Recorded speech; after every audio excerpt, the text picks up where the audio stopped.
la chaîne d'or. Ce que je compte est vrai. Ce n'est pas une histoire. Comme on en fait souvent et qu'on doit ne pas croire. Au reste, en ces temps durs, il surgit bien des mots. Tant de bras vigoureux demeurent en repos. Qui travaillerait s'il avait de l'ouvrage?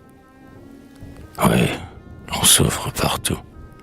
Puis il faut du courage pour dire les mots de l'humble pauvreté. Comme pour les guérir, il faut la charité. La charité du Christ qui va courbant la tête et que rien ici-bas ne rebute ou n'arrête. J'étais donc l'autre jour au bureau, j'écrivais, et le front dans la main, écrivant, je rêvais au passé qui n'est plus, au présent qui s'envole, à l'avenir, ces grands problèmes qui désolent, ceux qui n'aiment pas Dieu, ceux qui n'ont pas la foi. Jean du manoir entra, marchant tout droit à moi. « Comment te portes-tu » dit-il, et sa main blanche serre la mienne alors dans une étreinte franche. « Dieu merci » répondis-je, on se porte assez bien, mais l'on vieillit toujours et l'on n'y gagne rien. Il sourit d'un air triste en approchant un siège. Nous étions connus autrefois au collège, et nous étions amis. Alors assez souvent, dans les beaux jours d'automne, à l'époque où le vent, avec un bruit plaintif, traîne les feuilles mortes, nous marchions, en causant choses de toutes sortes, sous les ormes touffus qui protègent la cour. Mais nous aimions surtout à parler de l'amour, car il était sensible et moi, j'étais poète. Nous perdons ici des jours que je regrette. Je les vois cette heure où je suis sans orgueil. Si c'était à refaire, on est loin de l'écueil. Disons qu'on ferait mieux. Il est aisé de dire. Mais si l'on oubliait Mélibée et Tityre, pour songer au village où l'on avait quitté, dans les pleurs, pensait-on quelque jeune beauté. J'en rêvais une femme adorable et fidèle, belle comme Didon, amoureuse comme elle, un peu moins peut-être, et le plus beau des séjours, un séjour dans les champs pour y filer ses jours. Je rêvais aussi moi de semblables délices. Je rends grâce aux cieux qui me furent propices. J'en quitta de bonne heure Horace et Lucien, et le vieux séminaire où plus d'un doux lien, comme un char méconnu, nous ramène sans cesse. Après un long repos, il entra dans la presse pour rédiger l'annonce et l'humble fait divers. Ensuite, il fut commis, puis marchand. Les revers, qui ne sont épargnés souvent qu'à la sottise, l'atteignirent bientôt. Ce fut une surprise pour les riches prêteurs qui perdaient leur argent. Ce fut pour lui la honte. Il reprit indigent pour nourrir sa famille, un emploi que j'ignore. Mais je reviens au fait. Si je digresse encore, sois indulgent lecteur et ne murmure pas. Mon récit n'est pas long, mais il est triste, hélas. Jean me dit, le Seigneur t'a fait digne d'envie, un emploi magnifique et pour toute la vie. Des livres, ces amis au cœur toujours ouvert, qui nous font oublier que le monde est pervers. De l'argent, et jamais cette peur qui fend l'âme, de voir mourir de faim ses enfants et sa femme. Non, tu ne fus pas, toi, marqué d'un sceau fatal. Il s'animait, son œil prit l'éclat du métal. Es-tu donc malheureux, Jean du manoir lui dis-je. Moi, laissons cela, voilà que je t'afflige, voulant être agréable et te féliciter. Mais on voit tant de mots qu'on peut bien s'irriter. S'irriter? Allons donc, est-ce là le remède? Non, on courbe le front, on prie, on intercède, on demande du bois et du pain, s'il vous plaît, et l'on baise la main qui nous donne un soufflet. On commit bien cela, ça s'enseigne à l'école. Il se leva de suite après cette parole. Attends un peu, lui dis-je, il faut encore causer. Ouvre mes vieux bouquins, cela va t'amuser, pendant que je termine une dernière lettre. C'est bien, je t'attendrai si tu veux le permettre. Je t'en prie. Aussitôt il s'en alla plus loin, avec un in quarto, se cacher dans un coin. Alors entra sans bruit, marchant d'un pas timide, une enfant de 10 ans. Son œil était humide. Le rayon qu'il jetait en se levant sur vous valait une prière adressée à genoux. Elle avait les terreurs d'une biche farouche, et l'on ne voyait pas s'échapper de sa bouche le sourire si doux chez les enfants heureux. Elle lui ôtait jolie avec ses blonds cheveux et son chapeau de feutre appuyé sur l'oreille. Si sa joue gardait quelque teinte vermeille, mais elle était, hélas, livide à faire peur. « Approche, mon enfant, lui dis-je avec douceur. Que veux-tu? Je venais vous offrir une chaîne. Une chaîne? Et pourquoi? Nous sommes dans la jungle. L'hiver arrive vite, et chez nous il fait froid. À ton heure souffres-tu, pauvre enfant? On te croit. Comment te nommes-tu? Bernadette. Et ton père? Mon père? Excusez-moi, monsieur, maman espère qu'on trouvera bientôt quelque place pour lui, et que nul ne saura ce qu'on souffre aujourd'hui. Il est donc sans emploi? Les places sont bien rares, et les riches, monsieur, sont quelquefois avares. Prends garde d'être injuste à force de souffrir, que de pleurs sécher, d'indigents nourrir. Cher enfant, en ces jours de détresse où nous sommes, et puis Dieu vient à nous quand s'éloignent les hommes. Bernadette inclina la tête sur son sein. Je vis 2 pleurs tomber sur sa petite main. J'ai craigni un peu d'avoir été sévère. Enfin, n'êtes-vous pas les anges de la terre? Pourquoi vous contrister? Mais je repris encore, et d'un ton caressant. La chaîne est-elle d'or? Oui, monsieur, regardez. Sa voix était tremblante. C'était l'espoir, sans doute. Elle ne fut pas lente à me faire admirer le précieux bijou. Ma mère ne veut plus la porter à son cou, dit-elle en soupirant. Cette chaîne était belle. Ta mère veut la vendre? Mais qu'en demande-t-elle? Rien, monsieur. Un sanglot vient d'étrangler sa voix. C'est pour avoir du pain. C'est pour avoir du bois, ajouta-t-elle ensuite en joignant ses doigts maigres. J'entendis rire alors des enfants tout allègres, et cela me fit mal. Je cachai mon émoi. As-tu dîné? Repris-je. Aujourd'hui? Non, pas moi. Ni les autres non plus, excepté la petite. La petite? Oui, monsieur. Son nom est Marguerite. Elle a 14 mois et commence à marcher.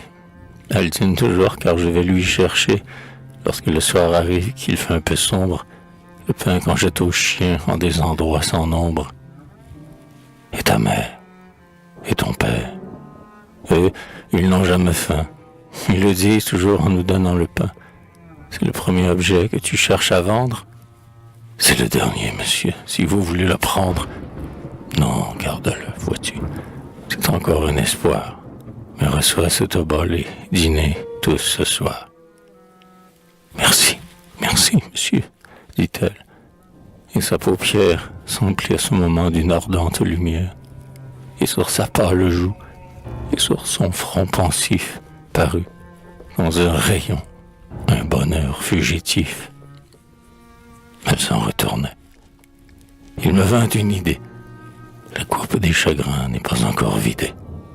Pour cette pauvre enfant et ses parents honteux, si j'allais voir quelqu'un et demander pour eux. Donne ta chaîne d'or, dis-je à la jeune fille. Oui, la voici, monsieur. Elle est lourde. Elle brille, pensai-je en la faisant rebondir dans ma main. Mon ami Jean lisait je ne sais quel bouquin. Je m'approche de lui, le touche sur l'épaule. Veux-tu faire une aumône? Une aumône? Mon rôle, me répondit-il hélas, serait d'en recevoir. J'ai cru qu'il plaisantait. Je ne pouvais le voir, incliné sur son livre et tout à sa lecture, il n'avait pas vers moi retourné sa figure. Achète pour ta femme un bijou précieux, repris-je, lui mettant la chaîne sous les yeux. D'où vient cela? Fit-il, bondissant sur sa chaise. On garde le secret, mon cher, ne t'en déplaise. Voilà, quand on est pauvre, à quoi l'on est réduit. Et quand tout est vendu, l'on meurt dans un réduit. Tu connais cette chaîne, et tu sais quelle dame? Il m'arrête soudain, se reprend. Sur mon âme, ajoute-t-il alors, je ne sais rien du tout. Je ne sais que cela, la misère est partout. Mais cette chaîne, toi, combien l'as-tu payé? Cette dernière phrase, elle fut bégayée. Elle n'est pas à moi, mon brave du manoir. Non, à qui donc alors? Il faudrait le savoir. Quelques nobles gens, honteux de leur misère, qui vont mourir de faim au milieu de leurs frères. Plutôt que mendier, j'en dis. C'est vrai cela? Mais qui donc t'a remis cette chaîne? Voilà, c'est une pauvre enfant qui m'attend à ma porte. Moi, je n'ajoute point d'objet de cette sorte, du moins en pareil cas. Je n'ai jamais goûté ce commode moyen de faire charité. Si j'avais, repart-il, quelques sous dans ma bourse, je les donnerais bien à l'enfant sans ressources. Il fouillait son gousset. D'un ton rauque et fiévreux, il ajoute: Rien, rien, je suis malheureux. Alors, comme il prononçait cette triste parole, la petite survint. Une crainte frivole, dans ses jeunes esprits, je le crois, s'emparait. Je tardais à venir et le temps lui durait. Elle ne savait pas si j'étais bien honnête, et de sa chaîne d'or pouvait être inquiète. Je suis malheureux, disait Jean, se levant, et son regard tomba sur le naïf enfant, qui venait de sourire en me voyant près d'elle. L'enfant s'arrête alors comme un oiseau dont l'aile se brise tout à coup en volant dans les cieux. Elle porte sur nous un regard anxieux, et puis courbe la tête. On voit frémir sa lèvre. « Oh, mon père, dit-elle. » Et lui, l'œil plein de fièvre, la bouche frémissant et le front en sueur, il la prend dans ses bras et l'inonde de pleurs.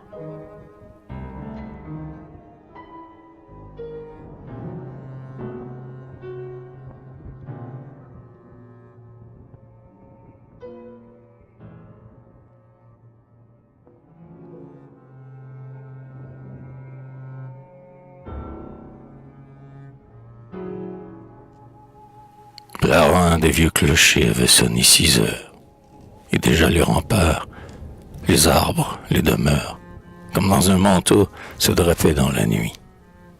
Je sortis. Il neigeait, et la neige avec bruit tourbillonnait dans l'air et fouettait les fenêtres. En marchant, je songeais à tous ces pauvres êtres qui grelottent, serrés contre un foyer sans feu, et que semble oublier la charité de Dieu. Je marchais à grands pas comme c'est ma coutume. De loin, à la clarté du fanal qui s'allume, je vois, dans le brouillard, un jeune couvreux s'avancer en riant sur le trottoir poudreux. Au bras du cavalier, comme une vigne aux chênes, la femme est suspendue, et ses cheveux d'ébène, d'un turban de velours s'échappant en demi, et fleurs parfumées, les lèvres de l'ami. De jeunes amoureux ont sans chose à dire, bien gaiement ils causaient, et leur éclat de rire, comme les blancs flocons s'éparpillaient au vent. Je souffrais, leur bonheur me parut insolent. Pourtant ne faut-il pas que la jeunesse chante? Le monde est ainsi fait. Près d'une âme méchante, une âme pure exhale un parfum de vertu. Près d'un riche superbe, un pauvre est demi-nu. Un bouton s'ouvre encore près d'une fleur qui tombe, et le berceau sourit à côté de la tombe. En songeant à ces faits qui troublent la raison, j'arrivai sur le seuil d'une haute maison. C'est bien ici, me dis-je. Alors, dans les ténèbres, le marteau me parut frapper des coups funèbres. Un enfant descendit 2 ou 3 escaliers et se hâta d'ouvrir. Ses méchants souliers, ses pieds mignons sortaient rougis par la froidure. Ses dents claquaient bien dru. Libre, sa chevelure protégeait son épaule en la voilant un peu. Elle souffrait. Hélas, tout souffrait en ce lieu. « Vous êtes le docteur? Montez, monsieur, dit-elle. Papa ne vous suit point? » Et, tenant sa chandelle, afin d'éclairer mieux, elle monta devant. Je suis le médecin, dis-tu, ma pauvre enfant. Tu te trompes. Montez quand même. Tout à l'heure, le médecin viendra dans notre humble demeure. Qui donc, chère petite, est malade chez vous? Ma mère, monsieur. Ah, alors un chant bien doux, un chant triste et dolent vint frapper mon oreille. On n'entend pas partout, dis-je, une voix pareille, qui chante donc ainsi. La petite pleurait. Mais dans cette maison, à ce qu'il me paraît, tout n'est pas désolé, me disais-je en moi-même. La porte s'ouvre alors, puis une femme blême m'apparaît aussitôt dans un méchant fauteuil.